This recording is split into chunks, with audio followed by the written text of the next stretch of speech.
A'udzubillahi minasyaitonirrajim. Bismillahirrahmanirrahim. Hari ini saya ingin cerita tentang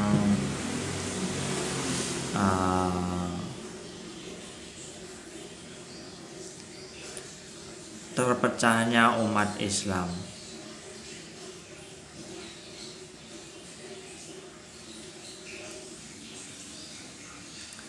Jadi begini,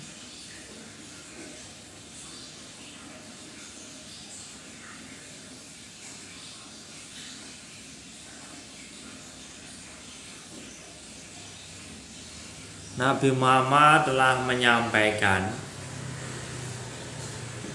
"Aku telah tinggalkan bagi kalian dua perkara yang kalian tidak akan sesat selama-lamanya jika berpegang teguh dengan keduanya, Al-Quran dan Sunnah." Nah ini kan,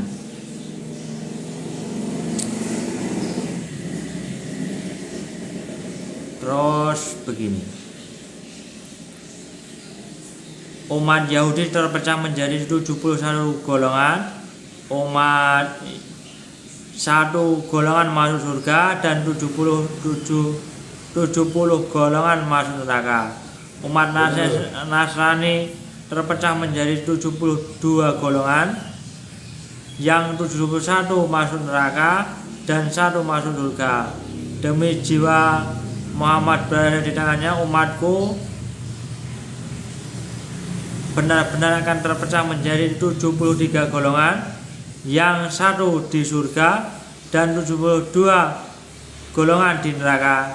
Ditanya beliau, siapakah mereka 1 golongan yang masuk surga itu? Wahai Rasulullah, beliau al-jamaah. Ada riwayat lain mengatakan, apa yang aku dan para sahabatku berada di atasnya. Nah ini terus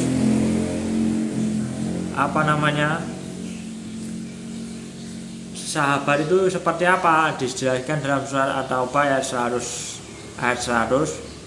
Orang-orang yang terdahulu lagi yang pertama-tama masuk Islam dari kalangan Muhajirin dan Ansor, serta orang-orang yang mengikuti mereka dengan baik. Nah ini orang yang mengikuti mereka dengan baik itu dengan baiat ridwan. Allah ridho kepada mereka dan mereka pun ridho kepadanya, dan Allah menyediakan bagi mereka surga-surga yang mengalir sungai-sungai di dalamnya. Mereka kekal di dalamnya selama-lamanya. Itulah kemenangan yang besar. Di dalam surat Al-Baqarah ayat 137,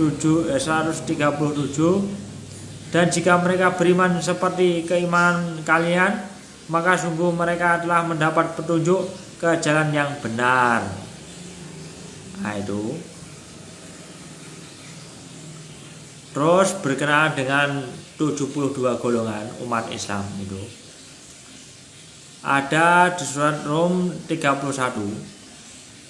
Hadapkanlah wajahmu dalam keadaan kembali bertobat kepadanya, bertakwalah kepadanya, laksanakanlah sholat, dan janganlah kamu termasuk orang-orang musyrik.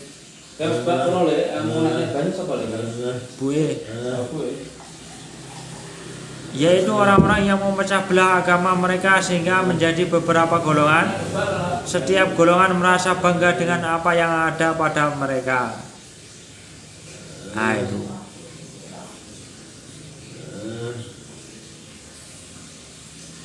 Dijelaskan dalam surat At-Taubah ayat 1. Ini pernyataan pemutusan hubungan antara Allah dan Rasulnya Nabi Muhammad kepada orang-orang musyrik yang kamu telah mengadakan perjanjian dengan mereka untuk tidak saling berperang. Nah itu. Jadi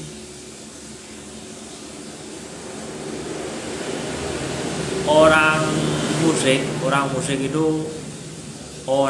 itu yang merasa bangga terhadap golongannya itu, kalau tidak ada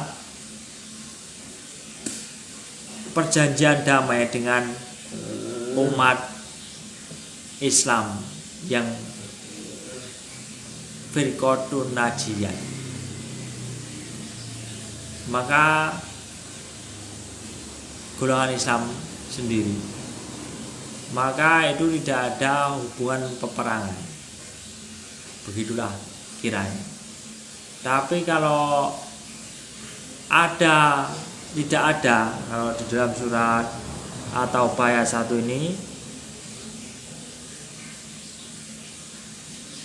kepada orang-orang musyrik yang kamu telah mengadakan perjanjian dengan mereka untuk tidak saling berperang. Jadi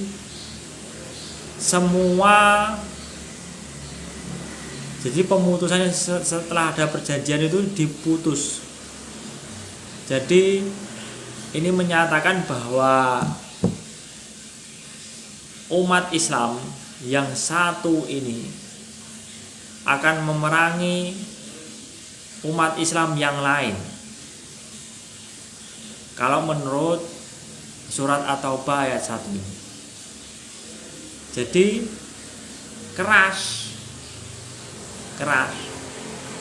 Peperangan itu sangat keras.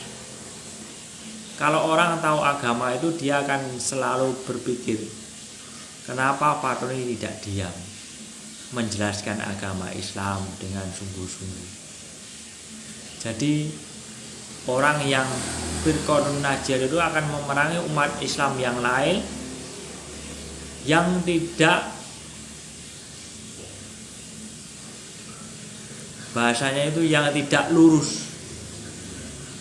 Bahasanya itu begini, kalau orang munafik itu tahu tentang arti berperang, mereka akan melihat kamu itu seperti mau pingsan. Kenapa? Bahwa mereka itu akan diperangi. Begitulah kiranya. Itu kan bukan orang munafik, tapi orang musyrik. Iya. Entah kenapa, aku juga bingung. Jadi agama itu keras menurut Fadon. Iya, diperang. Mengerikan. Umat Islam saling berantuk.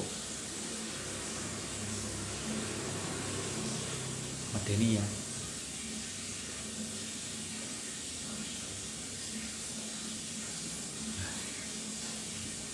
Nah terus saya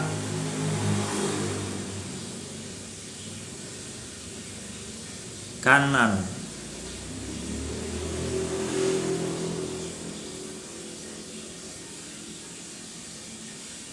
ada hadis yang menyatakan begini, wahai manusia, tebarkanlah salam, bagikanlah makanan, dan sholatlah pada waktu malam ketika orang-orang sedang tidur, niscaya kalian masuk surga dengan selamat. Ini kan, terus ada sebaik-baik kalian adalah orang yang memberi makan, hadis Ahmad dan Hakim Sahih. Sebaik-baik manusia adalah orang yang paling bermanfaat bagi manusia. Sebaik-baik bekal adalah sholat. Jadi kan ada sholatnya maksudnya apa? Sholat malam.